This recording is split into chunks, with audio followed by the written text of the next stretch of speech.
Sosiaalisuuden hyödyntäminen valmennuksessa. Sosiaalisuus on avainasemassa harjoittelussa, koska me ihmiset olemme sekä fyysisiä että sosiaalisia olentoja. Tänään tarkastelemme, miten yhdessä jaetut kokemukset rakentavat yhteyksiä ihmisten välille. Käymme myös läpi, kuinka kilpailullisuus voi lisätä motivaatiota ja tehdä harjoittelusta palkitsevampaa kokemusta meille kaikille. Yhteiset kokemukset luovat yhteyden. Monet lajit, kuten joukkueurheilu, perustuvat yhteenkuuluvuuteen, jonka luo yhteiset kokemukset. On todella erityistä, kun ryhmän jäsenet pystyvät kuvailemaan yksityiskohtaisesti samoja tunteita, joita he ovat kokeneet samassa tilanteessa.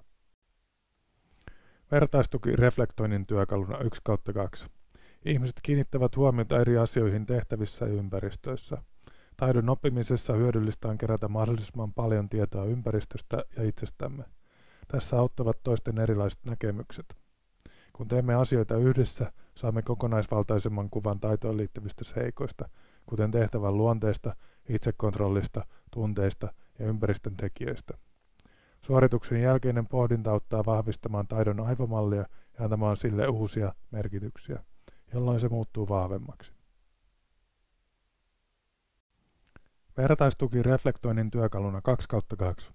Ihmiset valitsevat erilaisia strategioita taitojen oppimisessa, ja nämä valinnat riippuvat yksilöllisistä piirteistä, kokemuksesta ja kognitiivisesta kapasiteetista. Harjoittelussa liiallinen keskittyminen yksityiskohtiin voi kuormittaa ja tehdä suorituksesta jäykän. Sen sijaan, kun kiinnitämme huomiota ulkoisiin kohteisiin ja lisäämme abstraktiota, suorituksesta tulee rennompi. Tämä pätee myös itsekontrolliin. Sen sijaan, että jatkuvasti seuraamme ajatuksemme ja suorituksen etenemistä, keskitymme mieluummin keskittymistä heijastavaan tunteeseen. Tavoitteena on tunnistaa ja päästä esiin tunnetiloja, jotka ovat suotuisia keskittymiselle. Vertaisten kokemusten jakaminen voi auttaa tunnistamaan ja nimeämään näitä tunteita. Sosiaalinen tuki lisää minäpystyvyyttä. Sosiaalinen tuki parantaa uskoa omiin kykyihin.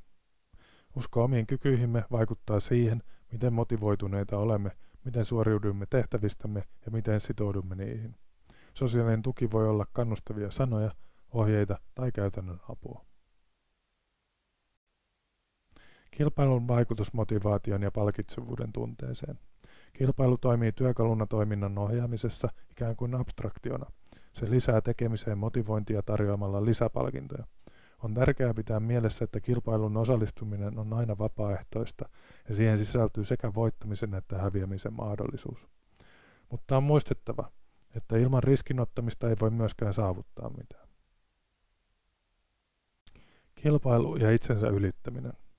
Muiden ihmisten tekemiset voivat inspiroida meitä.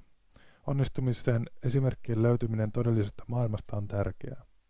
Samaistumalla muiden esimerkkeihin voimme vähentää itsemme jarruttavien uskomusten vaikutusta ja vahvistaa uskoa omiin kykyihimme. Muiden esimerkit myös osoittavat, että on normaali, ettei kaikki aina onnistu ensin yrittämällä.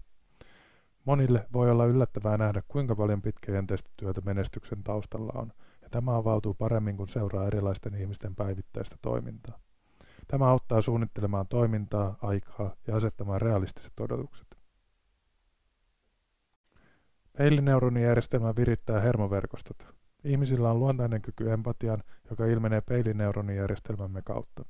Kun katsomme toisen ihmisen motorista taitosuoritusta, aivoissamme aktivoituvat samat hermoverkostot kuin itse suoritusta tehdessämme. Tämä tarkoittaa, että aivojemme hermoverkostot käynnistävät samanlaisen aktivointiprosessin kuin itse suorituksen aikana. Tätä ilmiötä voidaan hyödyntää tehokkaasti valmistautumisessa ja lämmittelyssä.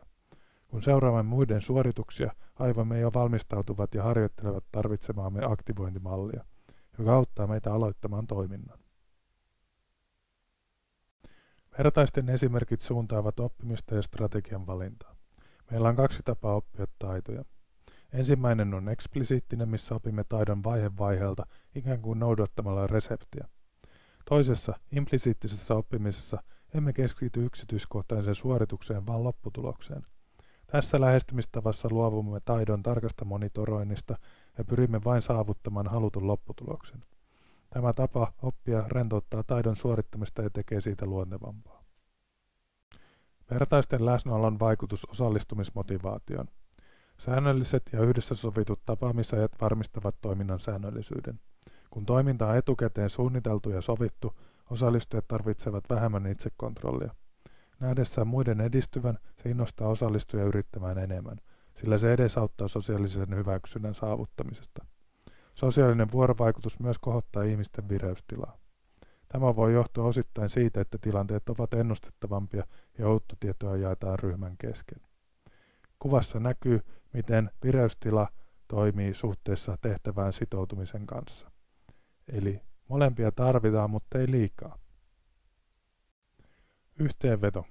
Sosiaalisuus on tärkeä osa harjoittelua, sillä se tuo mukanaan yhteiset kokemukset, jotka luovat yhteyksiä ihmisten välillä. Lisäksi kilpailullisuus voi lisätä motivaatiota ja tehdä harjoittelusta palkitsevampaa. Toisten erilaiset näkemykset auttavat saamaan laajemman kuvan taitoon liittyvistä seikoista. Yhdessä tekeminen ja suorituksen jälkeinen pohdinta vahvistavat taidon aivomallia ja lisäävät siihen uusia merkityksiä. Nähdessämme muiden edistyvän, se innostaa meitä ja auttaa suunnittelemaan omaa toimintaa sekä asettamaan realistiset odotukset.